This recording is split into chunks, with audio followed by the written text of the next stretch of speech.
Tips and Tricks with me, Miss Wood. Today we are going to propagate some of my devil's ivy, which means that we're going to cut a couple pieces off of my bigger plant and put it in my favorite go-to, a glass jar of water, and it will grow roots, so then you could plant it in a different pot of dirt. Ask your parents before you cut any of the plants.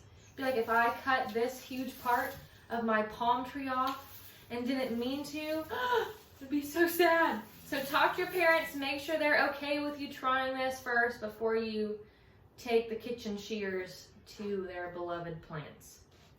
You need 3 things for propagating a plant: a glass jar of water, some scissors, and a plant that you can propagate. You could do this with rosemary, a prayer plant, which I've done here, sage, basil. You could try another plant at home, but I've had the best luck with my devil's ivy. I'm going to take my devil's ivy and I'm going to find the longest vine, and I'm going to cut not where the leaves are coming off, but in the middle of the leaves on the vine, okay?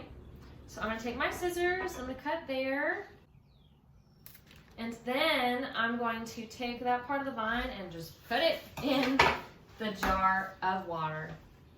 I'm going to do this with a couple of my vines so that when it's time for me to repot them, I have a couple of different vines coming out instead of just one.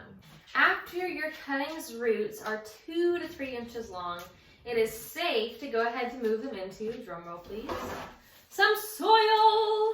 So what I did with mine is after I moved them in the soil, I poured a huge jar of water into my container so that the roots could slowly adjust from being fully submerged in water to collecting water from the dirt. And this sounds crazy because usually you don't want to drown your plants, but when you're moving them from being in water to soil, it can be kind of stressful going from all the water to not as much water.